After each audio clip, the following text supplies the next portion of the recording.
설교 제목은 부흥의 우물을 다시 파라입니다. 부흥의 우물을 다시 파라. 말씀은 창세기 26장 18절에서 19절 합독해 보겠습니다. 그 아버지 아브라함 때에 팠던 우물들을 다시 팠으니 이는 아브라함이 죽은 후에 블레셋 사람이 그 우물들을 메웠음이라. 이삭이 그 우물들의 이름을 그의 아버지가 부르던 이름으로 불렀더라. 이삭의 종들이 골짜기를 파서 셈 근원을 얻었더니. 아멘. 기도하고 말씀 선포합니다. 아버지 하나님, 오늘도 언약의 말씀을 들고 단 위에 섰습니다. 주님, 이 말씀이 바로 성령이고, 이 말씀이 예수님이고, 이 말씀이 능력이고, 이 말씀이 진리와 생명임을 믿습니다. 이것을 우리가 믿음으로 우리 마음판에 새겨지길 원하오니 성령 하나님, 우리 마음판에 새기시고 이 말씀의 능력을 체험할 수 있도록 기름 부으소서. 말씀을 증거한 저에게도 오직 성령의 나타남과 능력으로 증거할 수 있도록 기름 부으소서. 우리 주 예수 그리스도 이름으로 기도합니다. 아멘.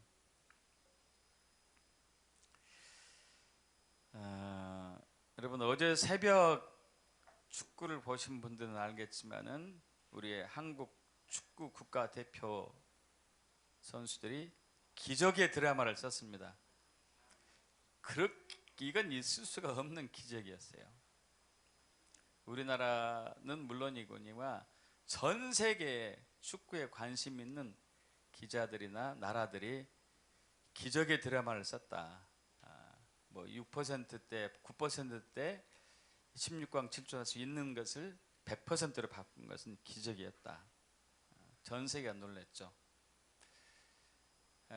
그렇게 놀라게 된 것은 세 번의 경기를 치를 때 1차전은 강호 우루과이하고 대등하게 맞서가지고 0대 0으로 비겼었잖아요. 그때 이제 우리가 할만하다, 막 굉장히 이렇게 강한 또 자긍심이 있었었죠. 좀 괜찮게 나갔었어요. 그러다가 가나전일 때는 이제 4개 국가, 포르투갈, 우루과이, 가나, 한국 중에서 가나가 최약체다 해가지고 가나는 이길 수 있다 했는데 졌단 말이에요. 이게 또 국민들은 실망에 또 빠졌죠.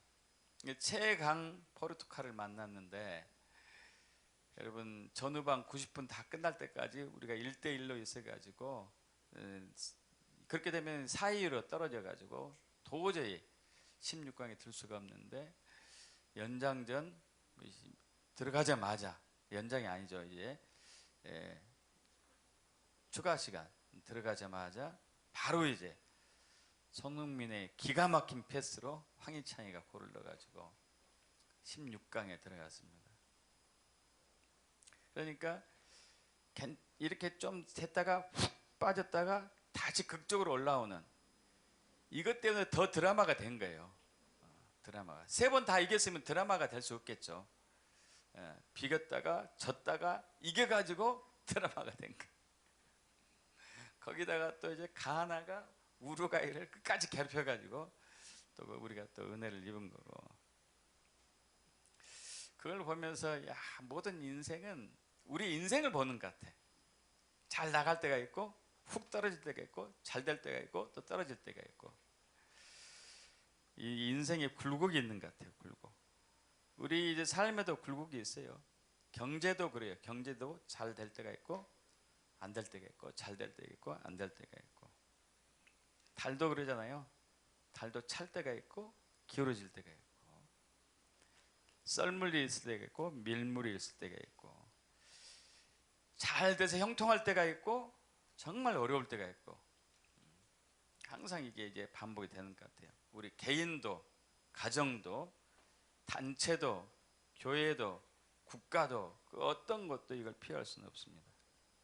근데 이제 그러나 그 중에 좋은 것은 잘 되는 기간이 길고 힘든 기간이 짧아야 좋겠죠. 그죠? 어려운 역경의 시간이 길고 잘 되는 기간은 반짝이다 말면은 괴로울 거예요, 여러분.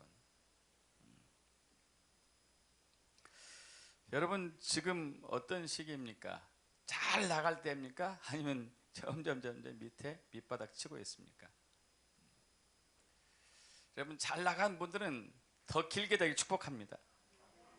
밑바닥 치고 있는 분들은 빨리 올라오길 축복합니다. 그 비결이 성경에 있어요. 우리 인생은 어차피 굴곡을 피할 수는 없어요. 성경에도 그건 나와 있거든요. 형통할 때는 감사하고 역경이 닥칠 때는 생각해 보라 하면서 장래일을 너에게 알지 못하게 한다. 이런 이제 전도서의 말씀이 있듯이 우리는 인생의 굴곡을 피할 길이 없습니다. 그러나 잘 되는 기간을 늘릴 수는 있고 어려운 기간을 짧게 할 수는 있어요. 그걸 원하십니까? 극히 일부만 원하시는 것 같은데 다시 한번 여쭤봐야지. 잘 되는 기간이 길어지고 힘든 기간이 짧아지길 원하십니까? 그 믿음대로 될 것을 축복합니다. 그 창세기 26장에서 이삭을 통해서 우리가 좀 알아보면 좋을 것 같아요. 이삭이 첫 번째 위기와 역경을 맞이해요. 창세기 26장에 보면은 아브라함 때에 아브라함이 살아계셨을 때죠.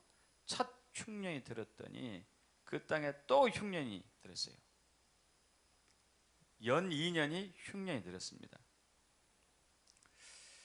그래서 이제 이삭이 여기 이 땅에서 못 살겠다 하고 장소를 옮겨가요.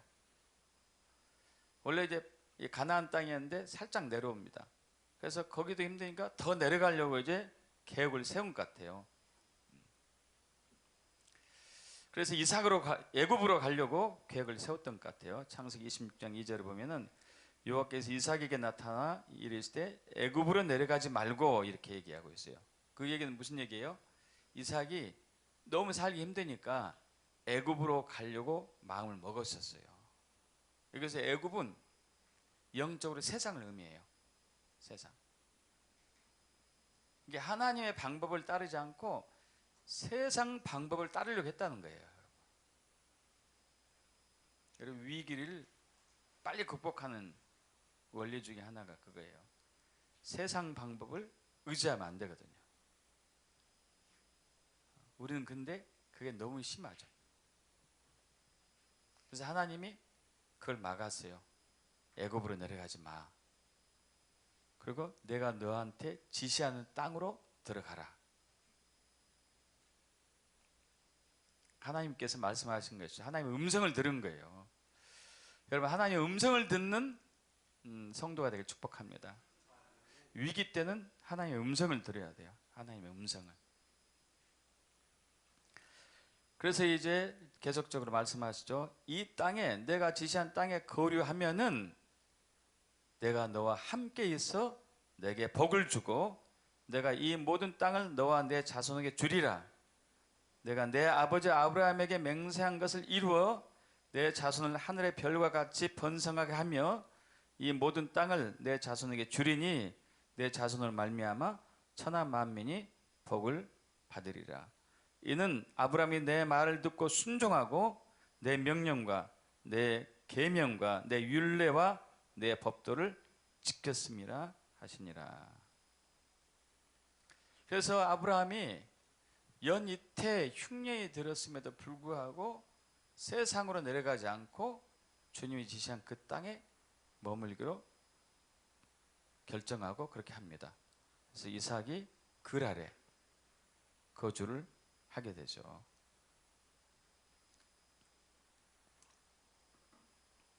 근데 아직 흉년은 풀리지 않았어요.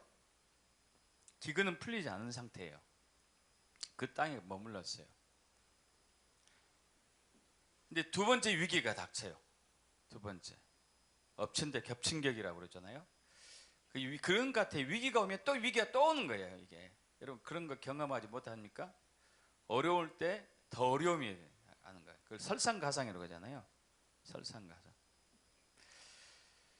설상가상이란 말이 무슨 얘기인지 알죠? 눈이 오는데 그 위에 서리까지 맺히는 것. 더 어려움이 가중되는 것을 설상가상이라고 그러죠. 그래서 창세기 26장 7절, 아까 6절 봤는데 7절에 보면은 이제 그랄 땅에 머물렀는데 그 이삭의 아내 리브가가 굉장한 미인이었나 봐요.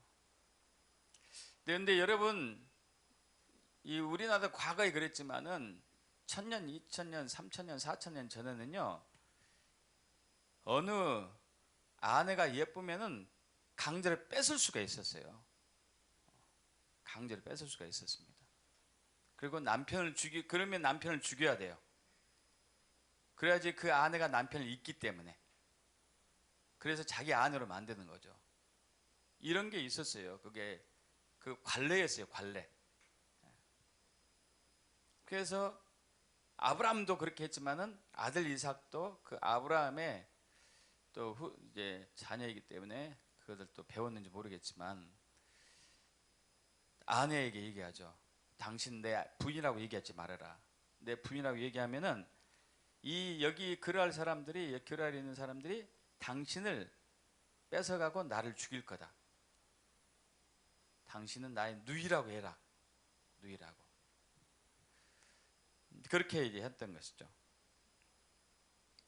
그래서 그곳 사람들이 이제 리브가가 이삭의 아내인 줄 모르고 누이 동생이라고 알고 있죠.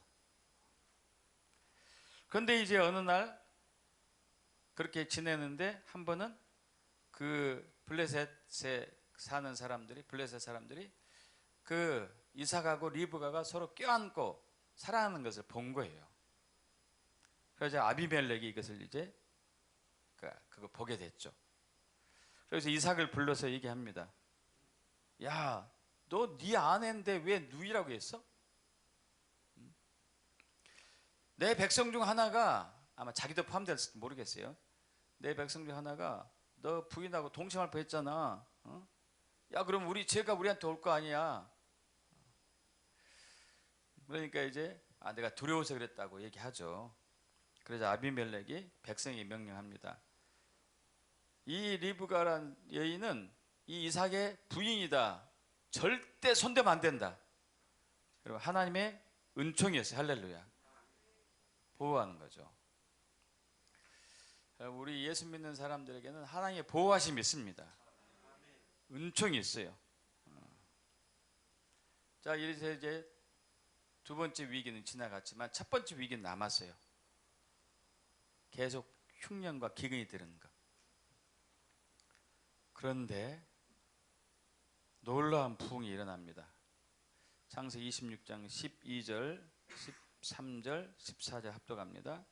이삭이 그 땅에서 농사하여 그의 100배나 얻었고 여호와께서 복을 주심으로 그 사람이 창대하고 왕성하여 마침내 거부가 되어 양과 소가 떼를 이루고 심히 종이 많으므로. 아멘.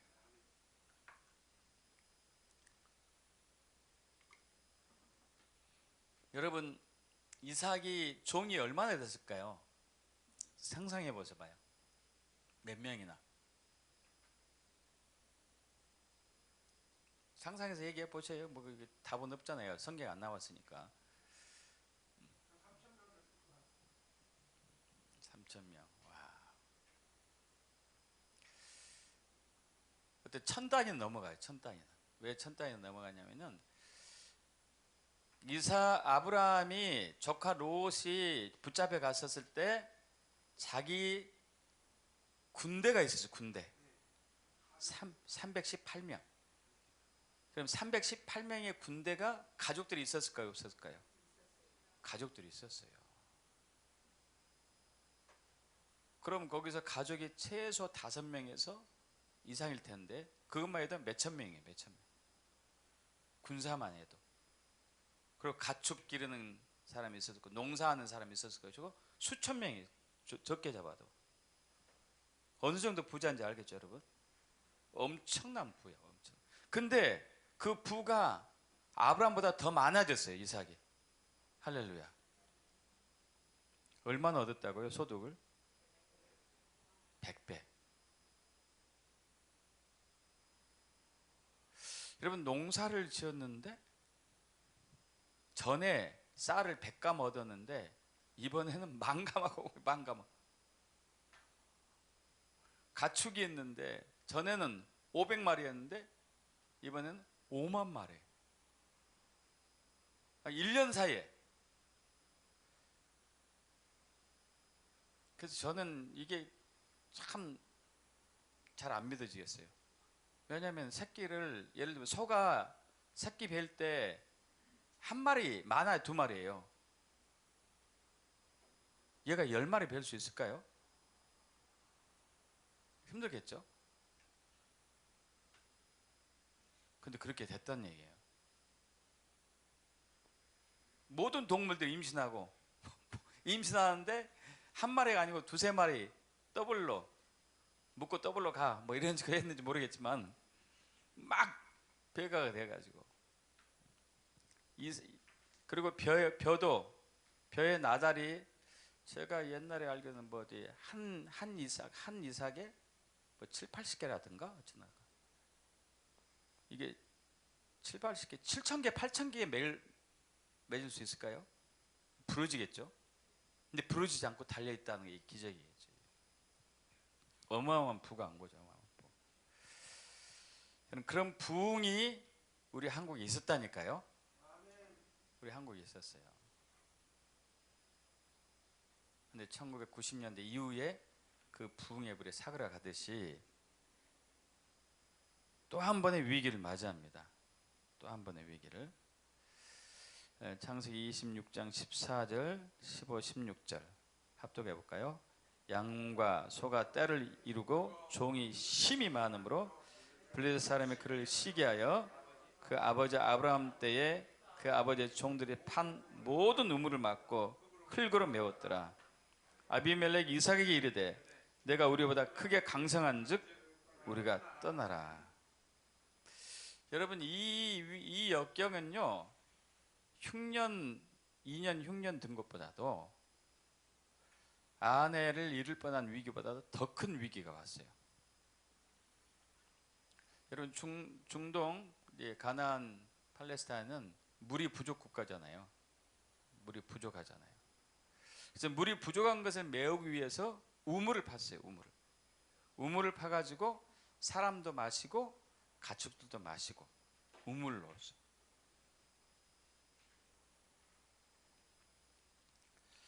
근데 이 이삭의 아버지 아브라함은, 성경에는 그렇게 나와 있지 않지만은 많은 신학자들이 동의합니다. 우물 파기 명수였어요. 명수. 그 이스라엘 가보신 분은 아시겠지만은 야곱의 우물이 지금도 있는데요. 그 깊이가, 브엘세바 가면은 세바란 맹세 우물도 있어요. 지금은 그게 없어요. 그 물이 없어, 물이. 그리고 구멍만 있는데, 우물만 흔적만 있는데 돌을 떨어뜨리잖아요. 그럼 한참 있다가 소리가 나. 100m 이상 들어간다니까요. 50m, 100m. 우리나라 우물은 어떻게 해요? 5m 이상 안 내려가요. 10m 이상 내려가는 우물 없어요. 뭐 3m, 5m 하면 그냥 물이 나와요. 거긴 근데 50m, 100m를 들어가야 된단 말이에요. 근데 50m, 100m 들어간 물이 안 나오면 어떻게 해야 돼? 다른 곳에 또 옮겨서 또 파야 돼. 근데 옛날에는 지금처럼 뭐 이제 중장비가 없었잖아요. 철기 문화도 아니었고, 그때는 나무로 팠어요. 나무로. 돌로 파고 나무로 판단 말이에요. 이게. 하다못해 호미도 없었거든. 호미도. 철기 문화가 아니었기 때문에. 그러면은 우물을 기가 막히게 잘 찾는 사람 외에는 이 직업이 세계 최고의 직업이었어요. 근데 아브라함은 그걸 기가 막히게 아는 사람이었단 말이에요. 그래서 파는 곳곳마다 물이 나온 거죠. 물이. 그래서 부자가 됐단 말이에요. 부자가. 파는 곳곳마다 물이 나왔기 때문에.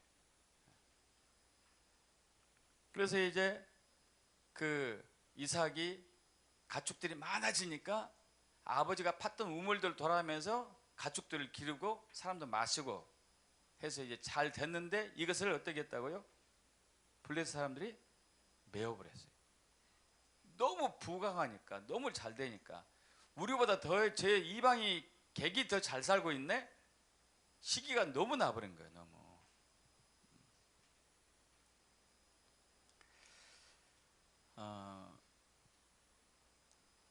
그 사람이 물 없이 살 수 있는 시간이 얼마나 될까?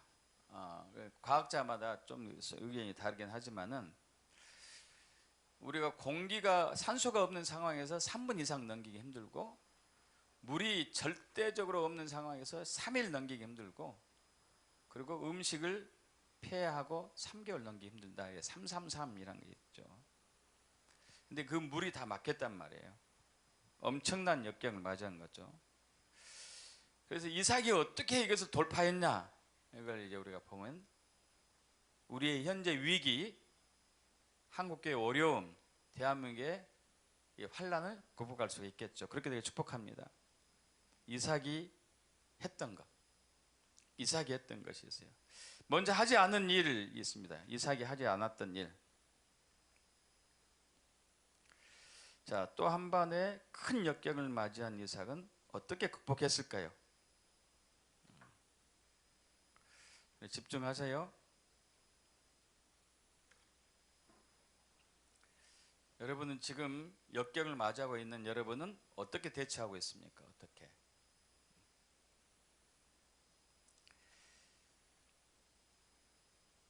자, 이삭의 입장에 대보자고요. 아버지는 돌아가셨어요. 우물파기 명수 아버지는 돌아가셨어. 블레셋 사람들이 아버지가 팠던 우물을 다 흙으로, 쓰레기로 다 메워버렸어요. 자기는 아버지처럼 우물파기 명수가 아니에요.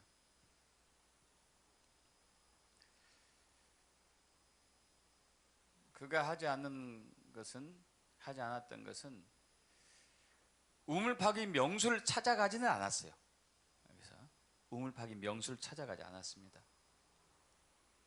우리는 그렇게 잘해요. 세상 살면서 내가 어떤 어려움이 있으면은 어떤 전문 분야에 최고의 사람을 찾아가서 조언을 얻기도 하죠. 근데 이삭은 그렇게 하지 않았어요. 또 세상 사람 어떻게 하죠? 어디가 물이 나올 것 같습니까? 해가지고 그 풍수지리를 아는 사람을 쫓아다니겠죠. 풍수지리를 아는 사람. 이삭은 또 그렇게 하진 않았어요. 여러분, 이삭이 했던 방법이 있습니다. 이삭이 했던 방법. 그것은 바로 이제 창세기 26장 18절 합독할까요? 그 아버지 아브라함 때 팠던 우물들을 다시 팠으니, 할렐루야. 이 블레셋 사람이 메웠던 우물들을 그쪽으로 다시 갔어요. 다시 블레셋 사람 메웠던, 아버지가 팠던 우물을 다시 갔어요. 그 장소는 알고 있잖아요. 자기 가축들 기르고 거기서 사람들이 마셨기 때문에 그 장소는 알고 있단 말이에요. 다시 그리 간 거예요. 다시. 여러분, 예레미야 6장 16절에 이렇게 얘기합니다. 합독해 볼까요? 여호와께서 이같이 말씀하시되 너희는 길에 서서 보며 여쭙기 곧 선한 길이 어디인지 알아보고 그리로 행하라. 너희 심령이 평강을 얻으리라. 할렐루야. 그래서 우리가 현재 어려움에 닥쳐 있을 때 과거의 부흥의 흔적을 찾아가야 돼.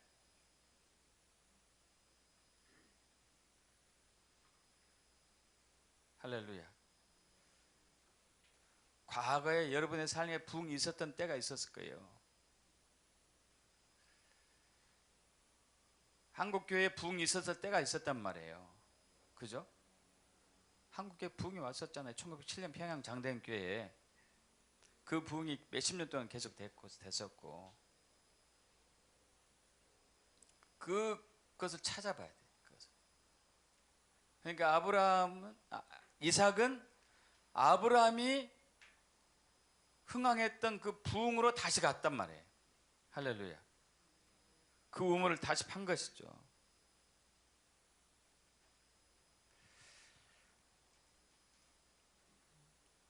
우리 개인적으로도 마찬가지고 가정도 마찬가지고 교회적으로도 마찬가지고 나라 국가도 마찬가지예요.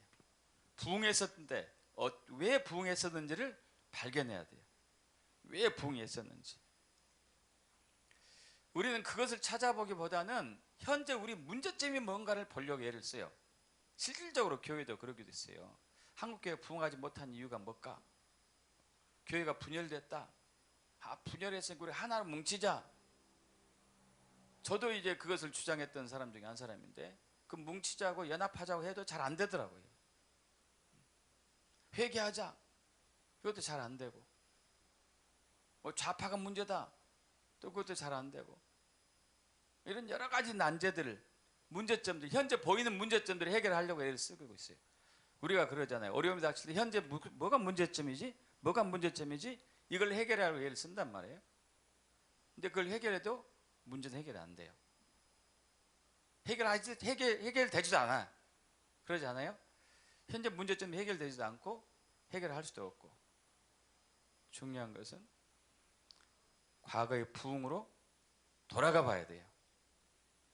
옛적 그 선한 길로 돌아가는 거죠. 할렐루야. 초대교회 부흥 이후에 계속 때마다 부흥이 왔었어요. 계속 때마다 부흥. 그 부흥이 어떻게 다시 왔었는지를 우리가 돌이켜 봐야 되겠죠. 그 부흥이 있었던 시기마다 원칙이 있어요. 원칙. 그건 바로 과거의 부흥으로 돌아가 가지고 그 과거의 부흥을 가로막고 있는 그것을 발견해서 없애는 거예요. 쓰레기를 없애야 돼. 쓰레기. 할렐루야. 우물을 막고 있는 쓰레기를 없애는 거죠. 창세기 26장 18절 다시 한번 읽어볼게요. 그 아버지 아브라함 때 팠던 우물들 다시 팠으니 이는 아브라함이 죽은 후에 블레셋 사람이 그 우물들을 메웠습니다. 그러면 이제 여기서 제가 이제 이 말씀을 많이 로이드 존스 목사님이 쓴 부흥의 책에서 이제 인용한 건데, 그 쓰레기가 뭐냐 이거예요. 쓰레기가. 그 우물을 파면은 쓰레기를 제거하고 잡동사니 흙을 제거하면은 거기에 물이 있어요. 그죠? 그곳에 물이 있어요. 그곳에 물이 있어. 중요한 것은 그걸 덮고 있는 쓰레기와 흙과 잡동사니가 문제인 것이죠. 굉장히 종류들이 많지만 오늘 간략하게 나누려고 하는데, 그것이 제거되면은 물이 나오는 거예요. 물은 있어요. 물은. 부흥의 근원이 있단 말이에요. 근데 그걸 가로막고 있는 게 있는 것이죠. 가로막고 있는 게. 그것이 뭐냐 이거죠. 그것이. 그래서 교회에 2000년 동안 있었던 부흥의 흔적들을 찾아볼 때 그 잡동사니, 그 쓰레기들을 볼 수 있어요. 그 먼지, 흙이 뭔지, 쓰레기가 뭔지, 잡동사니가 뭔지가 볼 수 있단 말이에요. 그 대표적으로 그것을 명확하게 처리했던 시기가 있습니다. 항상 그렇게 해왔지만은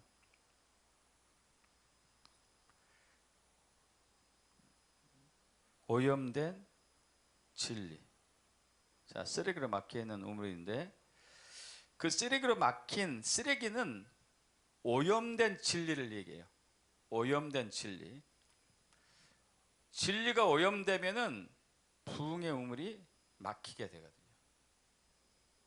자, 이게 굉장히 중요한 부분이에요. 자, 쓰레기로 막혀 있는 우물. 자, 쓰레기로 막았어요. 아버지가 팠던 그 모든 우물들을 블레셋 사람들이, 사탄 마귀들이 쓰레기로, 흙으로 막았습니다. 그 쓰레기는 뭐냐? 바로 오염된 진리. 오염된 진리. 그럼 무슨 얘기냐면, 이게 무슨 얘기냐면요. 자, 16세기 1517년 10월 31일 마틴 루터의 종교개혁이 있었습니다. 물론 그 전에도 야누스와 뭐 여러 가지 종교개혁자들이 있었습니다. 그 이후에도 있었었고, 근데 그것도 아주 중요한 시기라고 보고 있죠. 그럼 그 오염된 진리가 있었단 말이에요. 오염된 진리가 벗겨졌을 때 16세기에 종교개혁과 부흥이 일어났어요. 오염된 진리가. 그때까지 교회가 세워지고 난 이후에 종교개혁 전까지 가장 근본이 가장 오염됐던 큰 오염된 진리가 뭐였냐면은 구원관인데 구원이 행위로 구원받는다 했어요. 행위로 구원받는다. 구원은 어떻게 이루어지죠? 믿음으로. 그래서 이제 부흥의 핵심은 부흥의 중요한 요건은 핵심적인 진리들이 재발견되어져서 시작이 돼요. 자, 로마서 1장 17절 합독합니다. 복음에는 하나님의 의가 나타나서 믿음으로 믿음에 이르게 하나니 기록된 바 오직 의인은 믿음으로 말미암아 살리라 한것 같으니라. 여러분, 이 말씀은 초대교회 때 사도 바울이 쓴 거예요. 사도 바울이 썼어요. 2000년 전에 썼단 말이에요. 그럼 성경에 있는 거죠. 이 성경에. 그죠? 이 성경 로마서 1장 17절에 구원은 믿음으로만 된다고 나온 거죠. 근데 이것을 교회가 모를 리가 없잖아요. 그죠? 모를 리가 없죠. 모를 리가 없는데 교회는 마틴 루터 종교개혁 전까지 구원은 행위로 받는다는 사상이 쫙 교회에 깔려 있었어요. 이제 이것을 다 그렇게 믿고 있었기 때문에 누구도 거기에 대해서 반박도 못했던 것이고, 그러나 종교개혁자들이 하나 둘씩 일어나면서 아니다, 믿음으로 받는다는 소리를 외치기 시작하면서 우리가 믿고 있었던 행위로 구원받는 것은 거짓말이다, 이걸 소리 지르기 시작했어요. 그런데 이것을 또 당시 가톨릭에서는 이 사람들을 죽였어요. 이 사람들을 화형시키기도 하고 처참하게 죽이기도 하고 쫓아내기도 하고. 아니, 이게 나와 있음에도 불구하고 이것을 주장한 사람을 죽였다니까요. 놀랍지 않습니까, 여러분?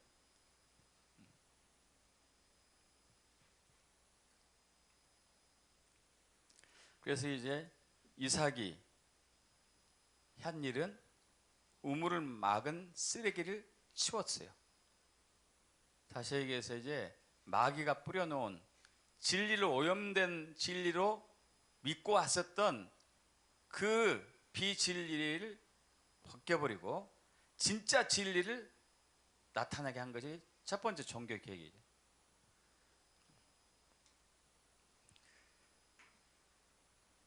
자, 그래서 이제 오염되고 무시당한 진리들이 있는데,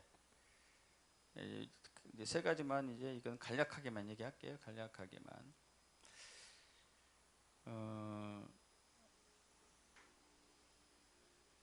하나님에 관한 진리인데, 두 번째 성경의 권위에 관한 문제도 있고, 또 사람이 죄에 빠져 하나님의 진노 아래 있다는 것들, 이런 것들이 이제 우리가 자주 무시되어 버리는데, 자, 에베소 1장 17절 18절 합독해 볼까요? 우리 주 예수 그리스도의 하나님 영광의 아버지께서 지혜와 계시를 너희에게 주사 하나님을 알게 하시고 너희 마음의 눈을 밝히사 그의 부르심의 소망이 무엇이며 성도 안에서 그 기업의 영광의 풍성이 무엇이며.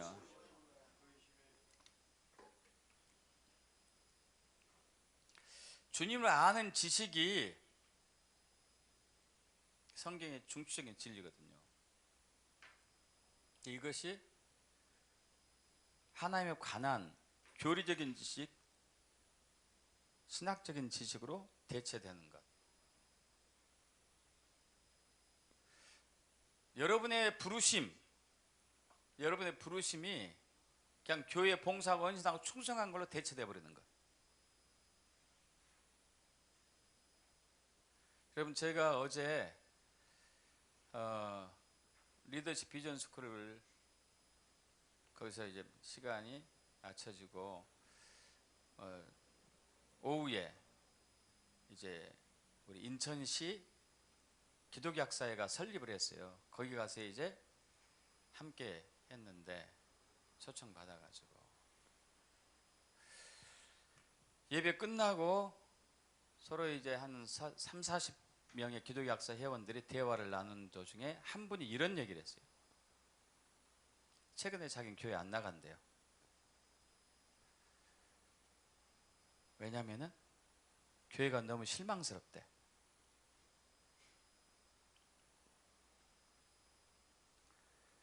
자기 단골 고객 중에 한 분이 바로 옆에 있는 상가 옆에 있는 목사님이 오시는데 그 목사님에게 이런 말을 해주고 싶대요.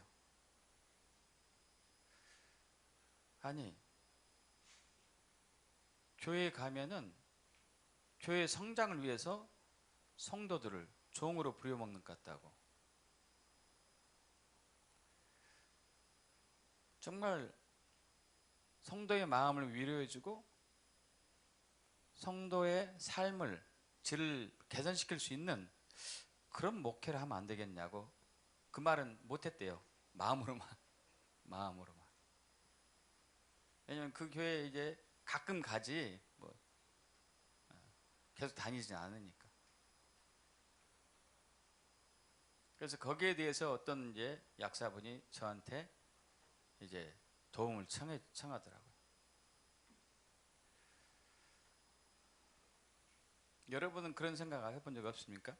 저는 해본 적 있어요. 신학하기 전에.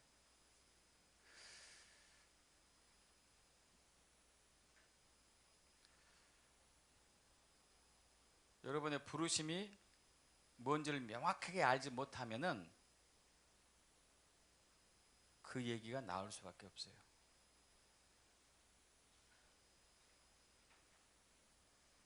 근데 여러분에게 부르심에 대해서 굉장히 제가 강조를 많이 한 목사 중에 한 사람이거든요.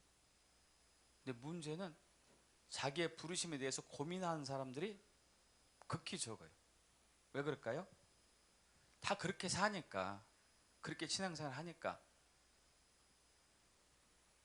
16세기 때 구원은 행위로 받는다고 다 믿고 있었듯이 부르심은 신경 안 써도 되는 거야. 그냥 교회에서 열심히 봉사하고 충성하면 복 받지 뭐. 이런 것으로 딱 고착화되어 있기 때문에 그런 생각을 하는 성도들이 있는데 말은 못하고 있는 거죠. 자, 이런 것들이 가려진다고. 이런 것들이 이해되세요? 성경의 권위가 약해지죠.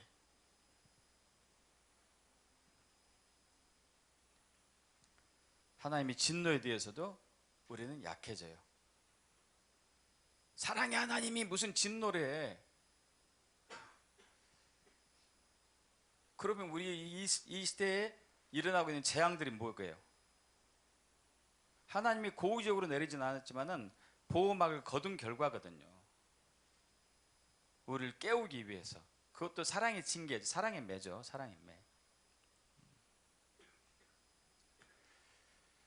자, 그래서 지금 이제 저는 두 가지를 나누려고 그래요. 철저하게 가려져 있고 우리가 벗어나야 할 진리 두 가지. 이미 하나는 나눴습니다. 구원론. 또 하나는 복음관인데 16세기 때 구원론은 행위로 구원받는다는 것이 팽배해 있었어요. 그러나 마틴 루터에 의해서 아니다. 믿음으로 구원받는다. 그것을 영향받은 많은 사람들이 회복이 됐었죠.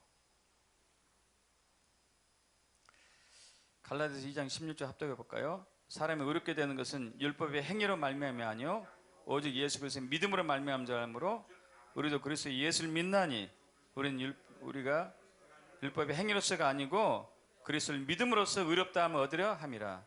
율법의 행위로서는 의롭다함을 얻을 육체가 없느니라. 자, 그런데 여러분 진짜 이렇게 믿냐고요? 진짜로 이렇게 믿고 있어요? 진짜로 이렇게 믿고 있다면은 한국교회가 이렇게 되진 않겠죠. 진짜로 이렇게 안 믿으니까 문제가 여전히 행위 중심인 거죠. 여전히 행위 중심.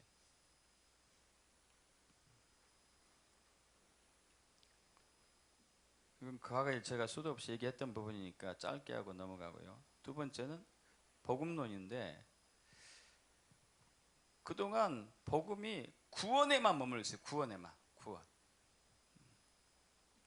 요한복음 3장 16, 17절 합독할까요?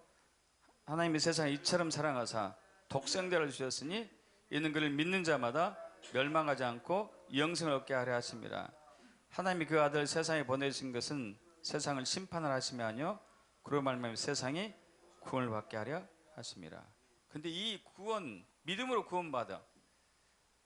이 구원이 복음관이 구원론에만 머물러 있다 보니까 내가 구원받고 내가 잘되고 내 가족이 복받고 우리 교회가 성장하는 쪽에만 있었어요.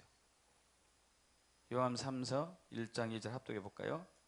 사랑하는 자여 내 영혼이 잘된 같이 내가 범사에 잘되고 강건하길 내가 구하노라. 너무 내중심적인 구원, 내중심적인 구원. 그러다 보니까 이에 반대되는 것이 나와서 사회구원을 해야 된다, 해방을 해야 된다, 막 해방신학이 나오고 민중신학이 나오고 사회구원을 해야 된다고 해가지고, 그것은 아니거든요. 복음은 구원에만 머물지 않아요. 복음은 여러분에게 계속 강조하는 게 통치단 말이에요. 통치. 복음은 하나님의 나라 복음이거든요. 하나님의 나라 복음. 복음이 구원에만 머물러 있으면 안 되고 복음은 하나님의 나라 복음이거든요. 하나님의 나라 복음. 누가복음 4장 43절, 누가복음 8장 1절 합독합니다. 예수께서 이르시되 내가 다른 동네들에서도 하나님의 나라 복음을 전하여야 하리니 나는 이 일을 위해 보내심을 받았노라. 그 후에 예수께서 각 성과 마을에 두루다니시며 하나님의 나라를 선포하시며 그 복음을 전하실세 12제자가 함께 있었고. 그럼 누가복음 8장 1절에서 그 복음을 전했다는 이야기, 그 복음이 무슨 복음이라고요? 그 복음을 전했다고 그랬잖아요. 12제자가 함께 했었고. 그럼 그 복음은 무슨 복음일까요? 하나님의 나라 복음. 근데 우리는 구원만 얘기해. 구원만. 하나님의 나라 복음인데, 예수님이 전한 복음은 하나님의 나라 복음인데 우리는 구원만 얘기해. 구원. 예수 믿고 구원 받으세요? 잘 됩니다. 병도 낫고. 이건 구원 부분. 구원 부분. 부자 될 거예요. 예수 잘 믿으면은. 이건 구원. 근데 예수님이 전한 복음은 하나님의 나라. 이 나라는 통치, 킹덤, 바실레야, 왕국, 하나님의 나라 복음이란 말이에요. 그래서 이제 구약에 명확하게 나오죠. 이사야 52장 7절, 8절 합독합니다. 좋은 소식을 전하며 평화를 공포하며 복된 좋은 소식을 가져오며 구원을 공포하며 시온을 향하여 이르기를 내 하나님이 통치하신다 하는 자의 산을 넘는 발이 어찌게 아름다운가. 내 파수꾼들의 소리로다. 그들이 소리를 높여 일제히 노래하니 이는 여호와께서 시온으로 돌아오실 때 그들의 눈이 마주 보리로다. 내 하나님이 좋은 소식은 복음이잖아요. 좋은 소식. 한문으로 하면 복음이죠. 복된 좋은 소식 역시 복음이란 말이에요. 구원을 공포하며 구원, 평화, 복된 좋은 소식. 결론이 뭐예요? 내 하나님이 통치하신다. 하나님이 통치할 때 구원이고, 하나님이 통치하는 것이 복음이고, 하나님이 통치하시는 것이 평화고. 할렐루야. 사탄 마귀가 통치하는 것은 저주고 죽음이고 사망이고 질병이고 한다면, 하나님이 통치할 때는 구원이고 자유고 평강이고 안식이고 기쁨이고. 할렐루야. 하나님이 통치할 때 내 하나님이 통치하신다. 이게 복음이 되거든요. 내 하나님이 통치하신다. 근데 지금 여러분을 포함한 이 시대 그리스도인들이 통치에 관심은 없단 말이에요. 구원에만 관심이 있어요. 구원. 구원에만 관심이 있어요. 구원에만. 이것은 복음이 오염된 복음이, 흙으로 메어진 우물이란 말이에요. 이거 이제 벗겨져야 돼요. 마틴 루터가 행위로 구원받는 것을 아니다, 믿음으로 구원받는다, 로마서 1장 17절 있지 않냐 해서 벗겨져 가지고 종교개혁을 일으킨 것처럼, 부흥을 다시 가져왔던 것처럼 지금도 마찬가지예요. 우리 개인의 삶이 됐든지 가정이 됐든지 교회가 됐든지 나라 민족이 되었든지 이 위기는 감춰졌던 복음이 다시 나타나야 되는 거예요. 가려졌던 복음이 다시 나타나야 돼요. 믿음으로 구원받는다 이것뿐만 아니고 복음은 핵심은 통치다. 통치. 그럼 통치에는 두 가지가 면이 있어요. 통치는 두 가지 면이 있어요. 각자 각 개인이 예수님의 통치를 받아야 돼요. 각 개인이 예수의 통치를 받아야 돼요. 이 통치를 받지 않으면은 다 자기 방식으로 예수를 믿어. 자기 방식으로. 여러분도 여러분의 방식으로 예수 믿고 있어요, 지금.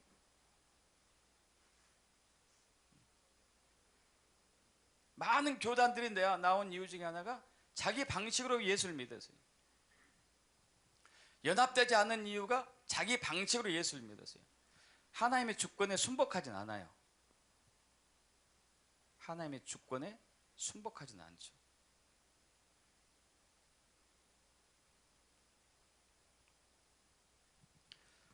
그 통치는 먼저 저와 여러분이 예수님의 통치에 엎드려야 돼요.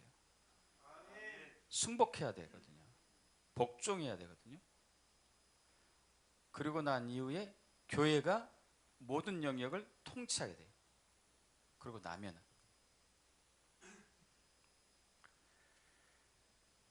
마태복음 7장 21절 23절 합독합니다. 나더러 주여 주여 하는 자마다 자 천국에 들어갈 것이 아니요 다만 하늘에 계신 내 아버지 뜻대로 행한 자로 들어가리라. 그날에 많은 사람이 나더러 이르되 주여 주여 우리가 주의 이름으로 선지자 노릇하며 주의 이름으로 귀신을 쫓아내며 주의 이름으로 많은 권능을 행하지 아니하였느까리니 그때 내가 그들에게 밝게 말하되 내가 너희를 도무지 알지 못하니 불법을 행한 자들아 내게서 떠나가라.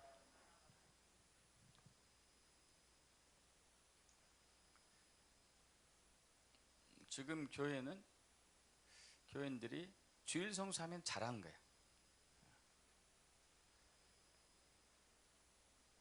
그럼 나머지 6일은 자기 멋대로 사는 거죠. 주 예수요 주 예수요 얘기는 하지만은 나머지는 자기 멋대로 해요. 자기 멋대로. 그럼 이건 예수님이 말씀하신 복음이 아니거든요. 그분의 통치에 그분의 주권에 순복해야 돼요.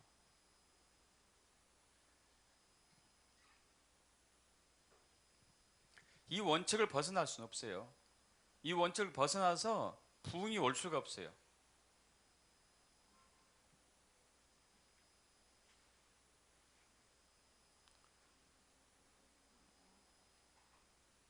여러분, 쓰레기를 치우지 않고는 우물을 발견을 할 수가 없어요.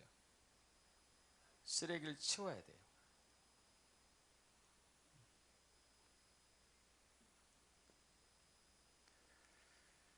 그렇게 되고 나면은 교회가 이제 통치를 하게 돼요.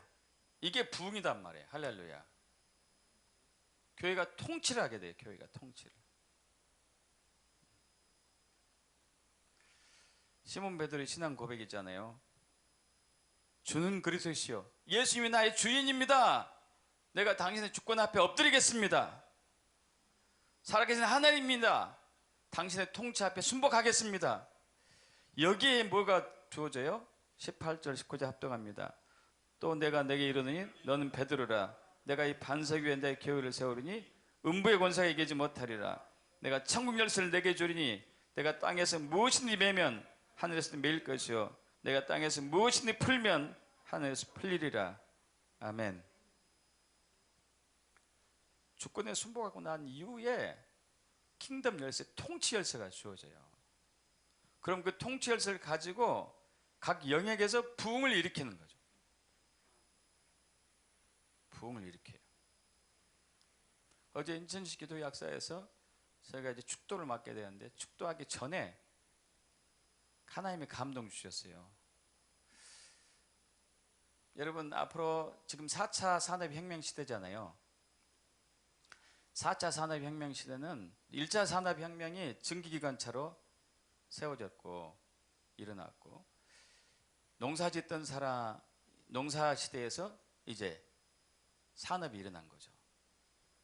2차 혁명은 석유가 있었어요. 그래서 공장들이 막 지어졌어요. 공장들이. 3차는 컴퓨터가, 4차는 AI, 블록체인,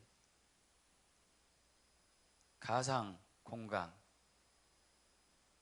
그 다음에 그 빅데이터, 또 사물 인터넷. 농사짓만 짓는 사람들이 1차 산업혁명을 받아들이지 못하면 어떻게 됐을까요? 도태했겠죠. 그죠? 근데 농사만 짓던 사람들이 1차 산업혁명을 받아들이기 쉬웠을까요? 쉽지 않았을까요? 쉽지 않았어요. 1차 산업혁명에 머물렀던 사람이 석유에 의한 공장들을 받아들이기가 쉽지 않았고,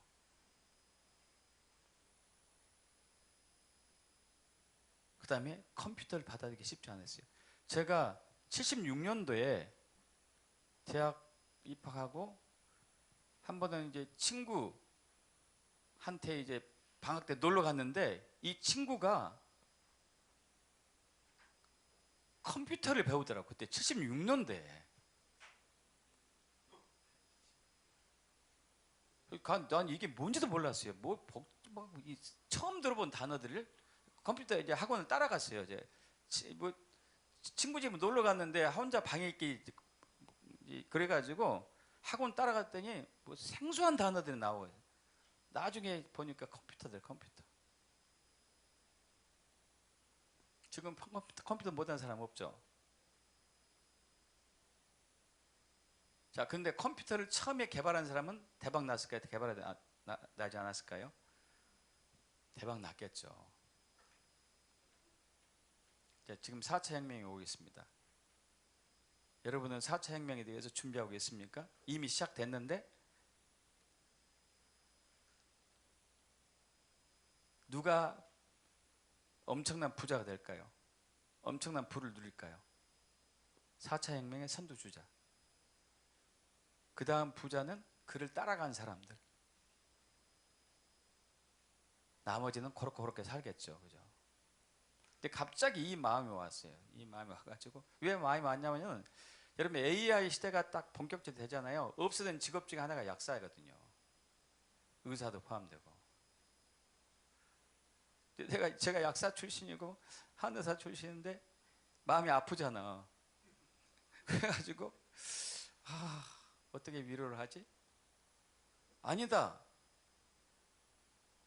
그 혁명에 앞장서서 가면은 완전히 뒤집어 볼 수 있다. 그래가지고 그 말을 1분 동안 간략하게 제가 4차 혁명 시대가 오고 있습니다. 여러분, 하나님이 4차 혁명을 돌파할 수 있는 지혜를 주실 것입니다. 그걸 받게 되면은 여러분 요셉처럼 부의 통치로서 열방을 변혁시키고 개혁시키고 전도할 수 있습니다. 그러기를 축복합니다. 하고 이제 마쳤는데 그 나눔 시간에 약사 한 분이 그 짧은 얘기 속에서 제 얘기 듣고 감동을 받아 도전하는 사람이 있더라고요. 그 사람이 아까 그 얘기했던 사람이에요. 교회 가서 나는 교회가 꼭 나를 부려먹는 것 같다고. 근데 한성준 목사님이 4차 혁명 하는 얘기 할 때 뭔가 왔다고. 여러분, 지금 이제 개혁의 시대가 왔는데, 개혁은요 진리를 새로 발견하는 거예요. 새로도 아니죠. 있었던 진리를 재발견하는 게 개혁이에요. 쓰레기를 치우는 게 진짜의 개혁이란 말이에요. 그러면 4차 혁명이 보이기 시작할 거예요. 믿습니까, 여러분? 지금 여러분의 문제점들을 어떻게 극복해 볼까? 아무리 해도 안 돼요. 과거의 부흥의 흔적들은 진리를 재발견한 것에 있었어요. 이해되시죠? 한 번도 예외가 없었어. 진리를 재발견했던 것. 4차 혁명 시대가 시작했는데 여기 엄청난 부를 이끌어낼 사람들이 있어요. 요셉처럼. 그건 진리를 재발견해. 쓰레기 치워야 돼요. 쓰레기. 행위로 구원받는다는 쓰레기 치워야 돼요. 구원만 집착한 쓰레기 치워야 되고. 그래서 진정한 부흥이 시작될 거예요. 그렇게 축복합니다. 아멘. 일어나실까요?